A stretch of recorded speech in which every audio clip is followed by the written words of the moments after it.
کته نروې په خپل کور کې ووایا چې پیر صاحب میاں صاحب باچا صاحب ښه سړی نه دی ښځه در سره جنګ کوي. نو زمونږ په علاقو کې هم پیران دي چې تاریخ یې وګورې وایي موږ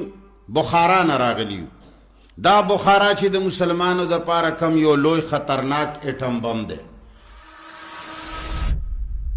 نو پیران، باچایان، میاگان، مولایان، دا نیکان خلق، مونږ ورته نیکان وایو، حقیقت کې نیکان دي یا نه دي الله ته به پته. دا اکثر چې د دوی تاریخ ګورې دا بل ځای نه راغلي. نو زمونږ په علاقو کې هم پیران دي چې تاریخ یې وګورې وایي موږ بخارا نه راغلي یو. دا بخارا چې د مسلمانو دپاره کم یو لوی خطرناک اټم بم دی. څومره چې اسلام تباه شوی دی د بخارا او د سمرقند د لاسه تباه. مسلمانان یوه ولشت اخوا نظر نه لري.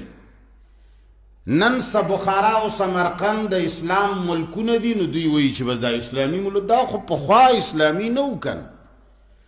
دا د ایران شهرونه و. دې کې مجوس پیدا کې اوسېدل چې هغوی د اور عبادت کولو، آتش پرست، لوی لوی آتشکدې وي. نو چې کله تاریخ واوري نو وایي چې موږ د بخارا نه راغلي یو، موږ د سمرقند نه راغلي یو. ښه جي تاسو څومره نفوس یې؟ یاره جي موږ اوس 200-300 کوره یو. یاره ستاسو نیکه خو یو راغلی و، دا دومره ډېر څنګه شوی؟ یاره جي زمونږ نیکه ودونه وکړل، څو ښځې وکړې، 2 یې وکړې، 3 یې وکړې، 4 یې وکړې، 5 یې وکړې. یوه مړه شوه یا یې مړه کړه یا څه شی شو، خو 5 شوې. ښه جي تاسو نن 300 کوره یې. او زه دا خو سمجھ کې راځي چې تاسو دا 300 کوره د دې نه جوړ شوی چې پلار مو ودونه وکړو. خو دا د علاقې ټولې ځمکې څنګه ستاسو شوې؟ دا ستاسو پلار کمه ښځه کړې وه چې هغې نه جایدادونه پیدا شول؟ داسې ښځه شته چې ځمکې ته پیدا کړي؟ د علاقې اکثر ښې ښې ځمکې دغو خلقو سره، پیرانو سره، میاګانو سره، اعلی اعلی ځمکې د دوی وي.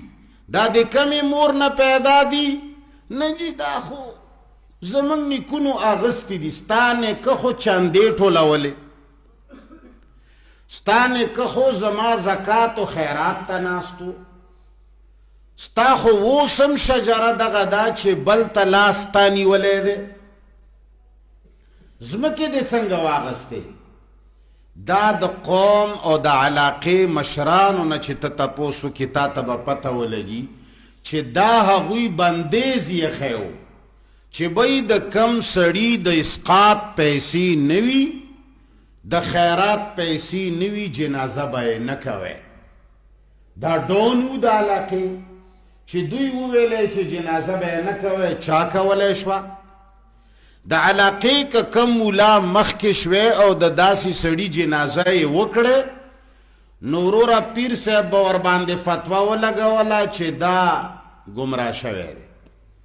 او دا عوام چې څومره دي د الله بندگان، خو موږ یو نه، موږ یو د پیرانو بندگان. زمانه تیره شوه موږ پیران پرې نه خول، میاګان هم پرې نه خول، باچاهان هم پرې نه خول. پردو علاقو نه راغلي خلک دي، په موږ تاسو حکومت کوي. زما او ستا پیسې اخلي، په ما او تا یې استعمالی. په خیبر کې چې کله زمونږ پیر سیف الرحمن المحترم سره اختلاف راغی، دا خبره ما مخکې هم کړې ده، هغه توپې ولګولې او بلوش اسلحه یې راوړه. نو ما به افریدو ته وی چې دا ستاسو د زکاتونو او د خیراتونو غلط استعمال په وجه باندې تاسو ته توپې لګېدلې دي. په خپلو پیسو په خپله مې مولا کړې او ځان ته مې بلا کړې. اوس هم دغه لوبه ده. بهر ملکونو نه راغلي خلق زمونږ د کورونو وکیلان دي. که ته نروې په خپل کور کې ووایه چې پیر صاحب، میاں صاحب، باچا صاحب ښه سړی نه دی، ښځه در سره جنګ کوي، لور در سره جنګ کوي. تا نه خپلې ښځې، لوڼې، زامن، بچي نیولي دي. بعضې کورونو کې په فخر سره ویلی شي موږ د خبرې اورو وی چې پلانی ښځه وایي چې زه سهار وختي خپله غوا یا میخه ولوشم نو اول ګلاس زه پلانکي پیر صاحب ته وړم چې دی په غسل خانه کې م وي زه ورته عمره ولاړه وم چې دا راوتی نه وي چې زما ګلاس شپی وڅکي بیا زه کور ته راځم نور د کور حساب شروع کوم منګه ټول عمر دی خلقو غولولو او دا د یهودو او د نسواراو اسلام کی پیری مریدی نشتا اسلام کی میاگیری سوداگیری نشتا اسلام کے خاندان نشتا او دې د پاره شته چې خلکو پیژندلی شي یاره پلانی څوک دی یاره جی دا بقرخیل دی پلانی څوک دی یاره جی دا عبدالخیل دی پلانی څوک دی یاره جی دا ورمړ دی فلانی څوک دی یاره جی دا یوسف زی دی لتعارفو فی خو قرآن خو مونږ وایو نه چې تر څو پورې مونږ قرآن نه دی لوستی ښځې به زمونږ وي خوند به تې خلق اخلي لوڼې به زمونږ وي خوند به تې خلق اخلي پیسې به زمونږ وي مزې به پې خل کوي جایدادونه به زمونږ وي مزې به پې خل کوي قرآن شعور ورکوي نو زمونږ مشران وایي چې اعلان به وکړو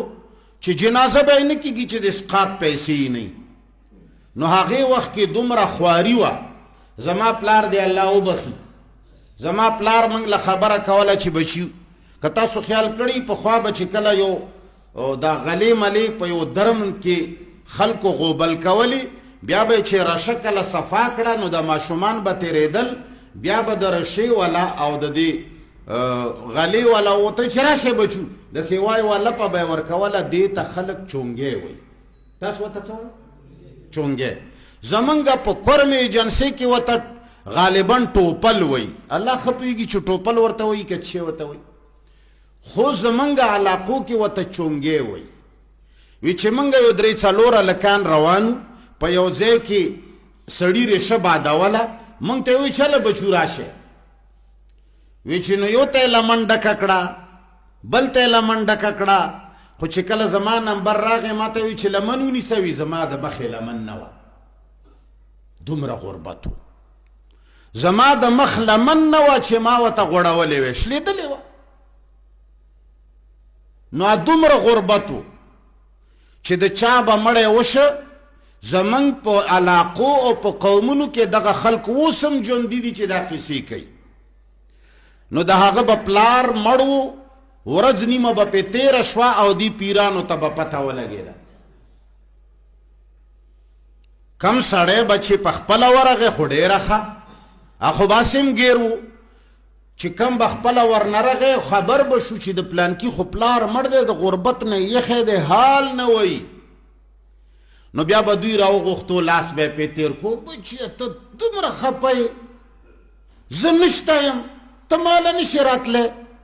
لیونیه واخله دا 2 کبلې دا 3 کبلې هغې وخت کې کبلې روپۍ به څه شی و بس د مشران به یې پیژنې دا واخله کفن دفن و خو ښکلی سکات وکړه هغه پلنې پټی دی چې دی هغه به ما سره ګاڼه کې خیر دی که نه لنډې به یې کې خو ته خو زمونږ ورور عزیز یې که نه د زړه ځمکه به یې تې ولیکله نو چې پلار دې مړ پروت وي نه به یې لیکي په هغه وخت کې نږدې چې کم پټواري یا څه شی و ظاهره خبره ده چې په علاقه کې مشهور عزتمن سړی وي ټول خلک یې قدر کوي ورور هغه ځای ته به یې سړی بوتلو ګوته به یې ترې ولګوله 6 میاشتو د 8 میاشتو د 1 کال پیر صاحب ته پته وه چې د سره 10 کالو کې هم نه کېږي زمونږ د علاقو پیرانو یو اعلان دا کړی و چې څوک به د انګریز تعلیم نه کوي او خپل نوسی یې روس ته لېږلی و چېرته اوس هم ډاکټر دی غټ ډاکټر دی هغه وخت کې هغه په روس کې سکول وی او خلقو ته یې ویلي و چې د انګریز تعلیم څوک کوي دا کافر دی ولې چې که چا د انګریز تعلیم کړی خو هوښیاری ده هغه بیا تا ته لیکل کول د انګریز نوکري حرامه ده او په خپله باندې دی پیرانو ته باقاعده چینی کنټرول سامانونه د انګریزانو د طرف نه راتلل یو خاص سړی و یو خاص ځای کې به میلاوېدل نو خلک یې دومره غریب ساتلی و چې پلار به ورته خښ که هغه به په دوه درې قبلې باندې چې سکات کولو نو سکات کې به ملا صاحب په خپل نوسي کېنول نور خلکو عوامو تعلیم خو یې پې بند کړی و چې دا حرام دی مولیان خو پکې وونه نو هغه درې قبلې به بیا خپلو زمنو نوسو کې تقسیم کړې ځمکه به ولیکې شوه شپږ میاشتې اته میاشتې کال به چې تیر شو دا د غټ غټ سنډګان مریدان به و دا به ورپسې ولېږل ورته وبه وی چې مړه نو تا سره به اوس په کلونو نو کېږي نو زه خو ستا مجرم نه یم که نه په ښه ګوته به یې ترې ولګوله شی به یې ملکیت که د ټولې علاقې وګوره د دنیا پیران وګوره زه څه یوه پیر ته ګوته نه اوږدوم ټول یو شی دی د دنیا پیرانو لوی لوی جایدادونه او لوی لوی بنګلې دا بنګله د چا ده هره جي دا یې پلاني نه اخیستې ده دا بنګله د چا ده دا یې پلاني نه اخیستې ده زامن خو د ښځې نه پیدا شو دا ځمکه د چا نه پیدا شو نو خبره مې دې پورې کوله چې دا بخارا او دې سمرقند موږ تباه کړو نو خلق و غریبانان خلق و فقیران خلقو به په دې طرز باندې د سکات باندې چې تر اوسه پورې د مولیان مړي کوي یا یې کول د دې پسې دا فلسفه وه دا د ثواب خبرې نه وې ثواب خو نور پرېږده چې زه په منبر ناست یم او د مسلمانو په ملک کې اوسېږم او خلق مې پیژني چې زه څوک یم که څوک وایي چې دا کافر دی او که څوک وایي چې مسلمان دی دا خو به د ده خانهساز فتوی نور ما دنیا پیژني چې مسلمان ته یې او که زه یم